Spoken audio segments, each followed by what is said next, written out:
ನಮಸ್ಕಾರ ಕರ್ನಾಟಕ. ಮತ್ತೆ ಇನ್ನೊಂದು ವಿಡಿಯೋ. ಇದು ಸಮೈಕ್ಯ ಭಾರತ ಯಾತ್ರದ ಬಗ್ಗೆ.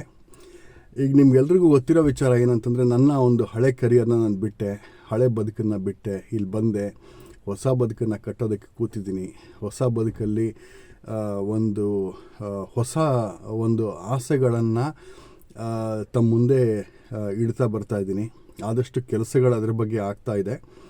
ಆಮೇಲೆ ಇದಕ್ಕೆ ನಮ್ಮ ಭಾರತನ ಹೆಂಗೆ ಚೇಂಜ್ ಮಾಡೋದು, ಈ ಭಿಕ್ಷುಕರನ್ನ ಹೆಂಗೆ ತೆಗೆಯೋದು, ಆಮೇಲೆ ಈ ಪ್ರಾಸ್ಟಿಟ್ಯೂಷನ್ನ ಹೆಂಗೆ ಬಿಡಿಸೋದು, ಇದನ್ನು ನಾನು ಅದ್ರ ಬಗ್ಗೆ ಚಿಂತನೆ ಮಾಡಿ 2 ಹ್ಯಾಶ್ಟ್ಯಾಗನ್ನ ಶುರು ಮಾಡಿದೆ.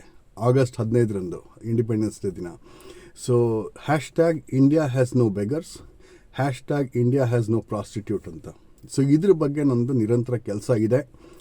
ಯಾರು ಏನೇ ಮಾಡಿಬಿಡಲಿ, ನಾನಂತೂ ಕೆಲಸ ಮಾಡ್ತಾಯಿದ್ದೀನಿ. ಯಾಕೆ ಅಂತಂದರೆ ಇದನ್ನು ನಾವು ನಿರ್ಮೂಲನೆ ಮಾಡಬೇಕು ಅಂತ. ನಿಮ್ಗೆ ಆಸೆ ಇತ್ತು ಅಂತಂದರೆ, ನೀವು ಮಾಡ್ತೀನಿ, ಸಮಾಜದಲ್ಲಿ ನಾನು ಬದಲಾವಣೆ ತರ್ತೀನಿ ಅಂತಂದರೆ, ದಯವಿಟ್ಟು 2 ಹ್ಯಾಶ್ಟ್ಯಾಗ್ನ ಯೂಸ್ ಮಾಡಿ ದಯವಿಟ್ಟು ಮುಂದೆ ಹೋಗಿ ತಮ್ಮ ಸೋಷಿಯಲ್ ಮೀಡಿಯಾದಲ್ಲೂ ಅದನ್ನು ಪ್ರಮೋಟ್ ಮಾಡ್ಕೊಳ್ಳಿ. ನೀವು ಏನೇನು ಕೆಲಸ ಮಾಡ್ತಾ ಇದ್ದೀರಿ ಅಂತಂದ್ಬಿಟ್ಟು ನೀವು ಹೊರಗಡೆಯಿಂದ ತೊಗೊಂಬರ್ಬೋದು. ಈಗ ನನ್ನ ಸಮೈಕ್ಯ ಭಾರತ ಯಾತ್ರಾ ಅಂದರೆ, ಸಮೈಕ್ಯ ಅಂದರೆ ಎಲ್ಲರೂ ಈಕ್ವಲ್ ಅಂತ ಒಂದು ಕ್ಯಾಂಪೇನ್ನ ಮಾಡೋದಕ್ಕೆ ಹೋಗಿದ್ದೆ. ಇದರಲ್ಲಿ ತಯಾರಿ ತುಂಬ ನಡೆದಿತ್ತು.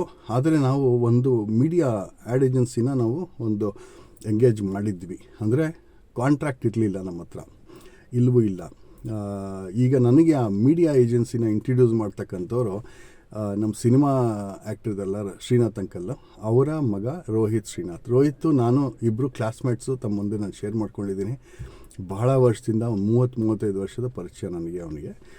ಸೊ ಹಾಗಾಗಿ ನಮ್ಮ ಮೂಮೆಂಟೇ ಬೇರೆ. ಸೊ ಅವರು ಬಂದು ನನಗೆ ಇಂಟ್ರಡ್ಯೂಸ್ ಮಾಡಿದ್ದು. ರೋಹಿತ್ ನನ್ನ ಜೊತೆ ಸೇರಿದ್ದರು, ಈಗಿಲ್ಲ ಅನ್ಫಾರ್ಚುನೇಟ್ಲಿ. ಸ್ವಲ್ಪ ಮಿಸ್ಅಂಡರ್ಸ್ಟ್ಯಾಂಡಿಂಗ್ ಬಂತು. ಅದು ಈ ಮೀಡಿಯಾ ಏಜೆನ್ಸಿಯಿಂದಾನೆ. ಅದು ನನಗೆ ಭಾಳಷ್ಟು ಬೇಸರ ತಂದುಬಿಟ್ಟಿದೆ. ನಿಮ್ಮ ಮುಂದೆ ಹೇಳ್ಕೋಬೇಕು ಅಂತ ನಾನು ಇಲ್ಲಿಗೆ ಬಂದಿದ್ದೀನಿ. ಇದಕ್ಕೋಸ್ಕರ ಈ ಮೀಡಿಯಾ ಏಜೆನ್ಸಿ ಏನು ಮಾಡಿದ್ರು ಅಂತಂದರೆ, ಕಾಂಟ್ರಾಕ್ಟನ್ನು ಕೊಡಿ ಅಂತ ನಾವು ಇಮೇಲ್ ಕಳಿಸಿದ್ವಿ. ನಮಗೆ ಪ್ರಿನ್ಸಿಪಲಿ ಓಕೆ ಇದೆ, ನಿಮ್ಮ ಜೊತೆ ಕೆಲಸ ಮಾಡಬೇಕು, ಕಾಂಟ್ರಾಕ್ಟ್ ಕೊಡಿ, ನಿಮ್ಮದೆಲ್ಲ ಒಂದು ಚಾರ್ಜಸ್ಸು ಏನೇನು ಬರುತ್ತೆ ಅದನ್ನು ಕೊಡಿ. ಅದು ಕೇಳೋದು ರೆಗ್ಯುಲರ್ ಪ್ರಾಸೆಸ್. ಅದಾದಮೇಲೆ ಒಂದು ಪ್ರಪೋಸಲ್ ಅಂತ ಬರುತ್ತೆ, ಅದಾದಮೇಲೆ ಒಂದು ಪರ್ಚೇಸ್ ಆರ್ಡರ್ ಅಂತ ಬರುತ್ತೆ, ಅಥವಾ ಒಂದು ಅಗ್ರಿಮೆಂಟ್ ಅಂತ ಬರುತ್ತೆ, ಇಲ್ಲ MOU ಅಂತ ಬರುತ್ತೆ.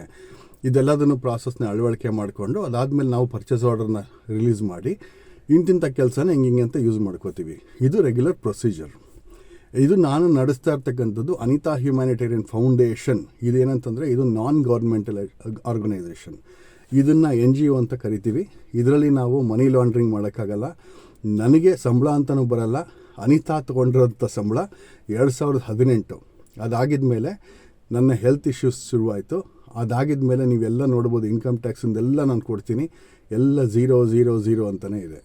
ನನಗೆ ಅಂತ ಏನೂ ಇಲ್ಲ. ನನಗೆ ಎಲ್ಲರೂ ಕೇಳ್ಬೋದು, ನಿಮಗೆ ಹೆಂಗೆ ಬದುಕ್ತಾ ಇದ್ದೀರಿ ಇವಾಗ ಅಂತ. ಎಸ್, ನನಗಿರ್ತಕ್ಕಂಥದ್ದು ಸ್ವಲ್ಪ ಹಳೇದು ಉಳಿದು ಇಟ್ಕೊಂಡಿದ್ದೆ. ಇವರು ಹೆಲ್ಪ್ ಮಾಡಿದ್ರು, ನಮ್ಮ ತಂದೆ ತಾಯಿ ಹೆಲ್ಪ್ ಮಾಡಿದ್ರು. ಅದಾಗಿದ ಮೇಲೆ ಈಗ ನಾನು ಕನ್ಸಲ್ಟಿಂಗು ಅದು ಇದು ಮಾಡ್ತಾಯಿದ್ದೀನಿ. DEIB, diversity, equity, inclusion and belongingness ಅಂತ ಕರೀತಾರೆ. ಅದ್ರ ಬಗ್ಗೆ ಟ್ರೈನಿಂಗ್ಸ್ ಮಾಡ್ತೀನಿ, ಕಾರ್ಪೊರೇಟ್ಸಲ್ಲಿ ಮೀಟ್ ಮಾಡ್ತೀನಿ, ಕಾಲೇಜಸ್ಸಲ್ಲಿ ತುಂಬ ಆ್ಯಕ್ಟಿವಿಟೀಸ್ ಮಾಡ್ತಾಯಿದ್ದೀನಿ. ಸೊ ಅದು ನಂದು ಸಣ್ಣ ಪುಟ್ಟದೇನೋ ನಾನು ಮಾಡ್ಕೋತೀನಿ. ನನಗೆ ಎಷ್ಟು ಬೇಕೋ ಅಷ್ಟು ನಾನು ಸಂತೋಷವಾಗಿದ್ದೀನಿ. ಇಷ್ಟು ನಾನು ನಿಮ್ಗೆ ಹೇಳ್ತೀನಿ. ನನಗೆ ಈ ಆರ್ಗನೈಸೇಷನ್ ಮಾಡಿರ್ತಕ್ಕಂಥದ್ದು Anita humanitarian foundation, it is N NGO. ಇದು ನಮ್ಮ ಸೋಷಲ್ ಕಾಸ್ಗಾಗಿ. ನನಗೆ ಒಂದು ಮನವರಿಕೆ ಇದೆ. ಅರಮನೆ ದುಡ್ಡು, ಗುರುಮನೆ ದುಡ್ಡು, ಮತ್ತೆ ಹೇಳ್ತೀನಿ, ಅರಮನೆ ದುಡ್ಡು, ಗುರುಮನೆ ದುಡ್ಡು ಕದಿಬೇಡಿ, ಆಸೆ ಪಡಬೇಡಿ ಅಂತ ನಮ್ಮಲ್ಲಿ ಗಾದೆನೇ ಇದೆ. ಸೊ ಹಾಗಾಗಿ ನಾವು ಈ ವಿಚಾರಗಳನ್ನು ಮಾಡಬೇಕು ಅಂತಂದಾಗ ಸ್ವಲ್ಪ ಹುಷಾರಾಗಿರಬೇಕು. ಈ ನಮ್ಮ ಮೀಡಿಯಾ ಏಜೆನ್ಸಿ ಏನು ಹೇಳಿದ್ರು ಅಂದರೆ, ಮೇಡಮ್ ನೀವೊಂದು ಬಡ್ಜೆಟ್ ಹೇಳಿ ಇಡೀ ಇಂಡಿಯಾಗೆ. ನಾನು ಹೇಳಿದೆ, ನಮ್ಮಲ್ಲಿ ಇನ್ವೆಸ್ಟರ್ ಬರಬೇಕು, ಬಂದಿಲ್ಲ ಇನ್ನು. ಅವರು ಒಂದು ಬಡ್ಜೆಟ್ನ ಇನ್ವೆಸ್ಟ್ ಮಾಡ್ತಿದ್ದಾರೆ. ಮ್ಯಾಕ್ಸಿಮಮ್ ನನಗೂ ಎಲ್ಲದನ್ನು ಮುಗಿಸ್ಬೇಕು, ನಿಮ್ಮ ಆ್ಯಕ್ಟರ್ಸ್ನೆಲ್ಲ ಕರಿಬೇಕು, ಎಲ್ಲದನ್ನು ಮಾಡಬೇಕು, ಓಡಾಡಬೇಕು, ಪೂರ್ತಿ ಖರ್ಚೆಲ್ಲ ಇಟ್ಕೊಂಡ್ರು ನಮಗೊಂದಷ್ಟು ಕೋಟಿಗಳಲ್ಲಿ ಮುಗಿಸ್ಬೇಕು ನಾವು ಅಂತ ಹೇಳಿದೆ. ಲಕ್ಷಗಳೆಲ್ಲ ಕೋಟಿಗಳು ಜ್ಞಾಪಕ ಇರಲಿ. ಸೊ ಯಾಕೆ ಅಂತಂದರೆ, ಸಿನಿಮಾ ತಾರೆಗಳೆಲ್ಲ ಅಥವಾ ಬೇರೆ ಯಾರೇ ಪರ್ಸ್ನಾಲಿಟಿನೋ ದುಡ್ಡಿಲ್ದಿರ ಯಾರೂ ಬರಲ್ಲ. ಇದು ರಿಯಾಲಿಟಿ. ನಮ್ಮಲ್ಲಿ ಒಂದು ಇನ್ವಾಲ್ವ್ಮೆಂಟು ಇಲ್ಲ, ಬಿಲಾಂಗಿಂಗ್ನೆಸ್ ಅನ್ನೋದು 0. ಆಯಿತಾ? ಸೊ ಈ ವಿಚಾರಗಳನ್ನು ತಮ್ಮ ಮುಂದೆ ಇಡ್ತಾ ಇದ್ದೀನಿ. ಬಟ್ ನಾನು ಇದನ್ನು ಇನ್ನೂ ಹತ್ತಿರ ನೋಡ್ಕೊಂಬಂದೆ. ಇದನ್ನು ನಾನು ಶೇರ್ ಮಾಡ್ತಾಯಿದ್ದೀನಿ ನಿಮಗೆ. ಯಾಕೆ ಅಂತಂದರೆ ಇಲ್ಲಿ ನಮ್ಮಲ್ಲಿ ಮೀಡಿಯಾ ಏಜೆನ್ಸಿಯವ್ರು ಏನು ಮಾಡಿದ್ರು ಅಂದರೆ, ಏನೋ ಇದೆ, ದುಡ್ಡಿದೆ, ಇವ್ರು ಜರ್ಮನಿಯಿಂದ ಬಂದುಬಿಟ್ಟಿದ್ದಾರೆ, ಇಲ್ಲೆಲ್ಲೋ ತೊಗೊಂಬಂದುಬಿಡ್ತಾರೆ, ಏನೋ ಮಾಡಿಬಿಡ್ತಾರೆ ಅಂತ ಇವರಿಗೆ ಒಂದು ಕುತೂಹಲ. ಇವ್ರೇನು ಮಾಡಿದ್ರು, ಮೇಡಮ್ ನಿಮ್ಮ ಹತ್ರ ಏನು ಕಾಂಟ್ರಾಕ್ಟು, ಬನ್ನಿ, ನೀವೆಲ್ಲ ಒಂದೇ, ನೀವು ಸ್ನೇಹಿತರು, ರೋಹಿತ್ ಸರ್ ಇಂಟ್ರೊಡ್ಯೂಸ್ ಮಾಡಿಬಿಟ್ಟಿದ್ದಾರೆ, ನೀವು ಮಾಡಲೇಬೇಕು, ಹಂಗೆ ಹೋಗ್ಬೇಕು, ಹಿಂಗೆ ಹೋಗ್ಬೇಕು ಅಂತ ಇವರು ಒಂದು ಚೂರು ಕಾಂಟ್ರಾಕ್ಟ್ ಮಾಡಿದಿರಾ, ಅವರು ತಮ್ಮ ಪ್ರೈಸ್ ಲಿಸ್ಟ್ನೂ ಹೇಳಿದಿರಾ. ನಾನು ಹೇಳಿದೆ, ಮೇಡಮ್ ದಯವಿಟ್ಟು ನೀವೆಲ್ಲದನ್ನು ಕೊಡಿ, ಡೀಟೇಲ್ಸ್ ಎಲ್ಲ ಇಡಿ ನಿಮ್ಮದೆಲ್ಲ. ಇಲ್ಲ ನಾವು ಕಳಿಸ್ಬಿಡ್ತೀವಿ, ಏನು ಚಿಂತೆ ಇಲ್ಲ, ನೀವು ಬನ್ನಿ, ನೀವು ನಮ್ಮ ಸ್ನೇಹಿತರು, ನೀವು ಬರಲೇಬೇಕು, ನೀವು ನಮ್ಮ ಸ್ನೇಹದಲ್ಲಿ ಇದನ್ನೆಲ್ಲ ನಾವು ಮಾಡ್ತಾಯಿದ್ದೀವಿ. ಸರಿ, ಸಂತೋಷ, ನಾನು ಬರ್ತೀನಿ. ಮುಂದೆ ಹೋದ್ವಿ. ಸೊ ನಾನೇನು ಹೆಚ್ಚಾಗಿ ಕೇಳಲಿಲ್ಲ, ಅವರೇ ಏನೋ ಪ್ಲ್ಯಾನ್ ಮಾಡಿದ್ರು, ಅವರೇ ಎಲ್ಲ ಮಾಡ್ಕೊಂಬಿಟ್ರು. ಆಮೇಲೆ ಅದೆಷ್ಟು ಮಾರ್ಕೆಟಲ್ಲಿ ನನ್ನ ಪ್ರಕಾರ ಎಲ್ಲ ಲೆಕ್ಕ ಹಾಕಿದ್ರು ನನಗೆ ಮ್ಯಾಕ್ಸಿಮಮ್ 1.5 ಲಕ್ಷ, ಇಲ್ಲ ಬೇಡ ಎಲ್ಲ ಲೆಕ್ಕ ಹಾಕ್ಕೊಂಡು 2 ಲಕ್ಷ ರೂಪಾಯಿ ಖರ್ಚು ಮಾಡಿರ್ಬೋದು ನನ್ನ ಹೆಸರಿನಲ್ಲಿ.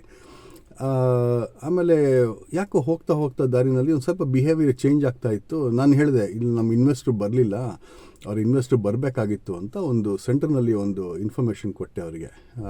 ಇಲ್ಲ ಆಗಲಿಲ್ಲ, ನಾವು ಪೇಮೆಂಟ್ಸನ್ನ ರಿಲೀಸ್ ಮಾಡೋಕ್ಕಾಗ್ತಾಯಿಲ್ಲ, ಯಾಕಂದರೆ ನಮ್ಮ ಹತ್ರ ಇನ್ವೆಸ್ಟ್ರು ಬರಬೇಕಾಗಿತ್ತು. ಪಾಪ ಅವರು ನಮ್ಮ ಹತ್ರ ಎಸ್ ಅಂತಂದರು, ಅವರು ಹೋಗ್ಬಿಟ್ರು, ಇನ್ವೆಸ್ಟ್ರು ಬರಲಿಲ್ಲ. ಸೊ ಹಾಗಾಗಿ ನಮಗೆ ಒಂದು ಸ್ವಲ್ಪ ತೊಂದರೆ ಆಗಿದೆ ಫಿನಾನ್ಷಿಯಲಿ. ನಾವು ಅದನ್ನು ತೊಗೊಂಬರ್ತೀವಿ, ಮುಂದೆ ರಿಪೇರಿ ಮಾಡ್ತೀವಿ, ಅದ್ರ ಬಗ್ಗೆ ಕೆಲಸ ಮಾಡ್ತಿದ್ದೀವಿ. ನಿಮಗೆಲ್ಲ ಮಾರ್ಕೆಟಿಂಗ್ ಏಜೆನ್ಸೀಸ್ ಇದ್ದರೆ ಹೇಳಿ, ನೀವು media agency, so marketing agencies ಇದ್ದರೆ ಹೇಳಿ, ಅದನ್ನು ಇನ್ಫಾರ್ಮೇಷನ್ ನೀವು ನನಗೂ ಕೊಡಿ. ಅಡ್ವರ್ಟೈಸರ್ಸ್ ಇದ್ದರೆ ಹೇಳಿ, ನಿಮ್ಮಲ್ಲಿ ಎಷ್ಟೋ ಜನ ಟಿ ವಿ ಚಾನಲ್ಸ್ನವ್ರು ಗೊತ್ತಿದ್ದಾರೆ, ಅವ್ರ ಕಡೆಯಿಂದ ಯಾವುದನ್ನ ಒಂದಷ್ಟು ಅಡ್ವರ್ಟೈಸ್ಮೆಂಟ್ ಸಿಗುತ್ತಾ ಕೇಳಿ, ಯಾವ ಥರನ ಕೋಆಪ್ರೇಷನ್ ಮಾಡ್ತೀರ ನೋಡಿ ಅಂತ ನಾನು ಹೇಳಿದೆ. ಆವಾಗಿಂದ ಪ್ಲೇಟ್ ಚೇಂಜ್. ಅನಿತಾನೆ ಬೇರೆ, ಇವರೇ ಬೇರೆ, ಒಂಥರ ಬೇರೆ ಥರ ಬಿಹೇವಿಯರ್ ಶುರು ಮಾಡಿದ್ರು. ನಾನು ಏನು ಮಾಡಿದೆ, ಕೆಲಸ ನಿಲ್ಲಿಸ್ಬಿಡಿ ಮೇಡಮ್, ದಯವಿಟ್ಟು ಈಗಿದು ಮುಂದೆ ಹೋಗೋಕ್ಕಾಗೋದಿಲ್ಲ. ಸೊ ದಯವಿಟ್ಟು ನಿಮ್ಮ ಬಿಲ್ನ ನೀವು ತಲುಪಿಸಿ, ನೀವು ಏನೇನು ಮಾಡಿದ್ದೀರಾ ಅಂತ ನೀವು ಹೇಳಿ, ಆಮೇಲೆ ಯಾವ್ಯಾವುದು ಖರ್ಚು ಮಾಡಿದ್ದೀರಾ ಅಂತ ಹೇಳಿ. ಸೊ ಎಕ್ಸ್ಪೆನ್ಸಸ್ ನಮ್ಗೆ ಅಲ್ಲಿವರೆಗೂ ಗೊತ್ತಿರಲಿಲ್ಲ.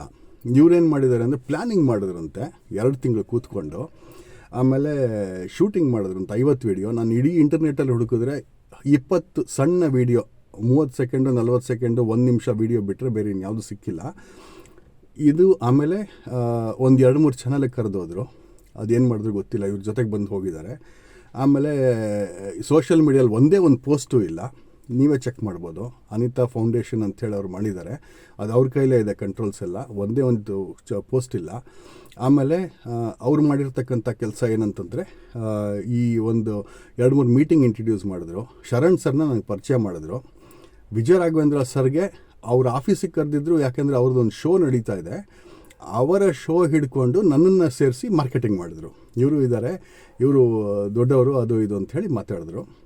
ವಿಜಯ ರಾಘವೇಂದ್ರ ಸರ್ನ ಅವರು ಲಾಂಚ್ ಇವೆಂಟಿಗೆ ಕರೆದಿದ್ರು. ಇಷ್ಟೇ ಆಗಿದ್ದು.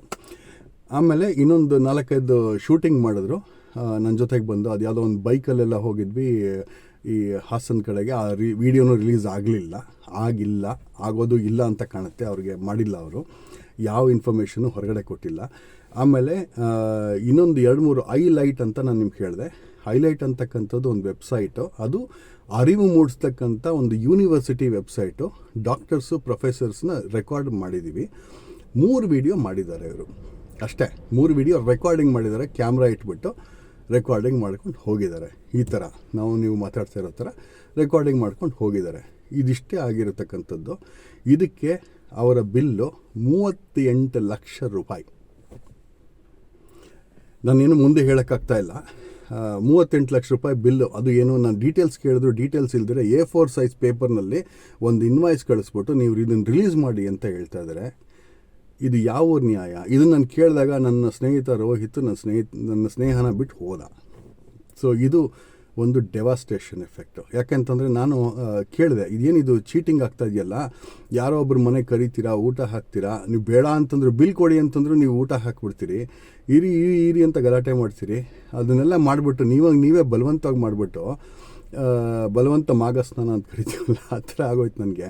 ಕೂಡಿಸ್ಬಿಟ್ಟು ಇದನ್ನೆಲ್ಲ ಮಾಡಿಬಿಟ್ಟು ಈಗ ಇವತ್ತಿನ ದಿನ ನೀವು 38 ಲಕ್ಷ ರೂಪಾಯಿ ಬಿಲ್ ಕೊಡ್ತೀರಾ, ಒಂದು ಕಾಂಟ್ರಾಕ್ಟ್ ಇಲ್ಲ, ಒಂದು ಪೇಪರ್ ಇಲ್ಲ, ನನ್ನ ಚಾರ್ಜ್ ಈ ಥರ ಅಂತ ಹೇಳಿಲ್ಲ, ಈ ಸ್ಟುಡಿಯೋಸ್ ಬಿಲ್ ಎಷ್ಟು ಅಂತ ಹೇಳಿಲ್ಲ, ಯಾವುದು ಡೀಟೇಲ್ಸ್ ಕೊಡ್ದಿರಾ ಇವತ್ತಿನ ದಿನ ನನ್ನನ್ನು ಈ ಥರ ಒಂದು ಆಬ್ಲಿಗೇಷನ್ಗೆ ಸಿಕ್ಕಿಸಿ ಏನೂ ಕೆಲಸ ಮಾಡಿದಿರ ಎಲ್ಲದನ್ನು ನಿಲ್ಲಿಸ್ಬಿಟ್ಟು ನಾನು ಚೀಟರು, ಬೆಗ್ಗರು, ರಾಸ್ಕಲ್ಲು ಅಂತೆಲ್ಲ ಹೇಳಿಸ್ಕೊಳ್ಳೋಂಥ ಒಂದು ದುರಸ್ತೆ ನನ್ನಲ್ಲಿ ಬಂದ್ಬಿಟ್ಟಿದೆಯಲ್ಲ ಇವಾಗ. ಏನು ಮಾಡಲಿ ಅನ್ನೋದು ಒಂದು ಗೊಂದಲ ಅಲ್ಲಿ ಸಿಕ್ಕಾಕೊಂಡ್ಬಿಟ್ಟಿದ್ದೀನಿ. ಯಾವುದು 50 ವರ್ಷ ಆಯ್ತಪ್ಪ, ಇನ್ನು ಯಾವುದು ತೊಂದರೆ ಬೇಡ, ನೆಮ್ಮದಿಯಾಗಿರೋಣ, ಯಾರೋ ಒಬ್ಬರು ಒಂದು ಒಳ್ಳೆ ಮನಸ್ಸಿಂದ ಹೆಲ್ಪ್ ಮಾಡ್ತಾರೆ, ನಮ್ಮವ್ರು ಇದ್ದಾರೆ ಅಂತ ಹೋದರೆ ಇವ್ರು ನಮ್ಮವ್ರು ನಮಗೆ ಹೆಂಗೆ ಇಟ್ಬಿಟ್ಟಿದ್ದಾರೆ. ಸೊ ಇರಲಿ, ಇವ್ರ ಡೀಟೇಲ್ಸನ್ನ ಇಟ್ಕೊಳ್ಳಿ, ಮತ್ತೆ ನಾನು ರೆಕಾರ್ಡಿಂಗ್ ಮಾಡೋಕ್ಕಾಗಲ್ವ, ಮತ್ತೆ ನಾನು ತೊಗೊಂಬರೋಕ್ಕಾಗಲ್ವ, ಮತ್ತೆ ನಿಂತ್ಕೊಳ್ಳಿಕ್ಕಾಗಲ್ವ, ಇಟ್ಸ್ ಓಕೆ ಫೈನ್. ಅವರಿಂದೇನು ನನಗೇನು ಡ್ಯಾಮೇಜ್ ಆಗಿಲ್ಲ. ಬಿಕಾಸ್ ನಾನು ಕಲೆಕ್ಟ್ ಮಾಡಿರ್ತಕ್ಕಂಥದ್ದು 60 ಪ್ರೊಫೆಸರ್ಸ್ನ ಮೀಟ್ ಮಾಡಿದ್ದೀನಿ, ಎಷ್ಟೋ ಯೂನಿವರ್ಸಿಟೀಸಿಂದ ಎಷ್ಟೋ ಆ್ಯಕ್ಟಿವಿಟೀಸ್ ನಾನು ಡಿಫ್ರೆಂಟಾಗಿ ಅದನ್ನು ಇದು ಮಾಡ್ಕೊಂಡಿದ್ದೀನಿ, ಶೂಟಿಂಗ್ ಮಾಡಿದ್ದೀನಿ. ಎಲ್ಲ ಡೀಟೇಲ್ಸ್ ಇದೆ ನನ್ನ ಹತ್ರ. ಒಂದು 3 ವೀಡಿಯೋಸ್ ಸ್ವಲ್ಪ ಹೆಚ್ಚು ಕಮ್ಮಿ ಆಗ್ಬೋದು. ಬಟ್ ನನ್ನ ಸಮಯಕ್ಕೆ ಭಾರತ್ ಯಾತ್ರೆ ಯಾವುದೇ ಕಾರಣಕ್ಕೂ ಎಲ್ಲೂ ನಿಲ್ಲಲ್ಲ. ಇದು ನನ್ನ ಬೇರೆ ಏಜೆನ್ಸಿನ ಹುಡುಕಿ ಬೇರೆ ಏಜೆನ್ಸಿ ಕಡೆಯಿಂದ ಕರೆಕ್ಟಾಗಿ ಇಂಥ ಕೆಲಸಗಳನ್ನು ಮುಂದುವರಿಸ್ತಾ ಇದ್ದೀನಿ. ಆದರೆ ಇದು 1 ತಿಂಗಳಿಂದ 2 ತಿಂಗಳು ಡಿಲೇ ಕೊಡ್ತಾ ಇದೆ. ಅನ್ಫಾರ್ಚುನೇಟ್ಲಿ ಕ್ಷಮೆ ಇರಲಿ. ಹಿಂಗಂತ ಹೇಳಿ ಅನಿತಾ ಮೋಸ ಮಾಡಿಬಿಟ್ರು, ಜನರ ಹತ್ರ ಮಾತಾಡಿದ್ರು ಅಂತ ನೀವು ಮಾತಾಡ್ಕೋಬೇಡಿ. ಯಾಕಂದ್ರೆ ನನಗೆ ಹಿಂದ್ಗಡೆಯಿಂದ ಮೋಸ ಆಗ್ತಾ ಇದೆ. ಈ ಮೋಸದ ಜಗತ್ತಿನಲ್ಲಿ ನಾನು ವಾಕ್ ಮಾಡ್ತಾಯಿದ್ದೀನಿ. ಎಲ್ಲರೂ ದುಡ್ಡಿಗಾಗೆ ಏನೂ ಮಾಡೋಕ್ಕಾಗಲ್ಲ. ಸೊ ಹಾಗಾಗಿ ಈ ವಿಡಿಯೋನ ತಮ್ಮ ಮುಂದೆ ಇಡಬೇಕು, ಈ ಅಪ್ಡೇಟ್ನ ತಮಗೆ ತಿಳಿಸ್ಬೇಕು. ಅನಿತಾ ಮೋಸ ಮಾಡ್ತಾ ಇಲ್ಲ, ಮಾಡೋದು ಇಲ್ಲ. ಯಾರೋ ಒಬ್ಬರು ಕೆಟ್ಟದಾಗಿ ಕಮೆಂಟ್ ಮಾಡಿದ್ರು, ಡ್ರೋನ್ ಪ್ರತಾಪು ನೀವು ಎಲ್ಲ ಒಂದೇ ಅಂತ. Thank you so much. ತಮ್ಮ ಒಂದು ಒಳ್ಳೆ ಕಮೆಂಟಿಗೆ ನನಗೂ ಭಾಳ ಖುಷಿ ಆಯಿತು. ಈ ಥರ ಎಲ್ಲ ಬರೀತೀರಿ, ಹಿಂದೆ ಮುಂದೆ ನೋಡಲ್ಲ, ಸುಮ್ಮನೆ ಬರೆದು ಬಿಡ್ತೀರಿ. ಯಾಕಂದ್ರೆ ನಿಮಗೆ ಅಷ್ಟು ನೋವಾಗಿದೆ, ಅಷ್ಟೆಲ್ಲ ಸಪೋರ್ಟ್ ಮಾಡಿದ್ರಿ. ಆದರೆ ಇವತ್ತಿನ ದಿನ ಯಾರೂ ಇಲ್ಲ ಅಂತ. ಇರಲಿ, ನಾನು ನೆಕ್ಸ್ಟ್ ವೀಕಲ್ಲಿ ಒಂದಷ್ಟು ರಿಲೀಸ್ ಮಾಡ್ತೀನಿ, ನೋಡಿ. ಆಮೇಲೆ ನೀವೇ ಹೇಳಿ ಅನಿತಾನ ಡ್ರೋನ್ ಪ್ರತಾಪ ಅಂತಂದ್ಬಿಟ್ಟು ನೀವು ಡಿಸೈಡ್ ಮಾಡ್ಕೊಳ್ಳಿ. ಅಂಥ ಮನಸ್ಸುಗಳಿಗೆ ನನಗೆ ಬೇರೆ ಇನ್ನೇನು ಆಪರ್ಚುನಿಟಿ ಇಲ್ಲ. ಯಾಕಂತಂದರೆ ಆಗಿದೆ, ಕರ್ನಾಟಕದಲ್ಲಿ ಮೋಸ ಆಗಿದೆ. ಹಂಗಂಥೇಳಿ ಎಲ್ಲದನ್ನು ಒಂದೇ ಅಂತಲ್ಲ, ಸುಮ್ಮನೆ ಮಾತಾಡೋದು ಇಲ್ಲ. ಯಾಕಂದರೆ ಒಂದು ಲೆವೆಲಿಂದ ಮೇಲೆ ಹೇಳ್ತಕ್ಕಂಥದ್ದು ಕಷ್ಟ. ಯಾರೂ ₹1 ದುಡ್ಡು ಕೊಟ್ಟಿಲ್ಲ, ವೆಬ್ಸೈಟಲ್ಲಿ ಹಾಕಿದ್ದೀನಿ, ಎಲ್ಲ ಹಾಕಿದ್ದೀನಿ. ಯಾರು ₹1 ದುಡ್ಡು ಕಟ್ಟಿಲ್ಲ, ಯಾರು ಕಳಿಸೋದು ಇಲ್ಲ. ಎಲ್ರಿಗೂ ಪಾಪ ಅನುಮಾನ. ಹಾಗಾಗಿ ಬೇರೆಯವ್ರಿಗೆ ನನ್ನಿಂದ ದುಡ್ಡು ಬೇಕು. ಹಂಗಾಗಿ ಎದ್ದೇಳೋಕ್ಕೆ ಸ್ವಲ್ಪ ಟೈಮ್ ತೊಗೋತಾ ಇದೆ. ಇರೋ ವಿಚಾರ ಸೀದಾ ಹೇಳ್ತೀನಿ. ಅನ್ಫಿಲ್ಟರ್ಡ್ ಅನಿತಾ ಅಂತಲೇ ನನ್ನ ಹೆಸರು.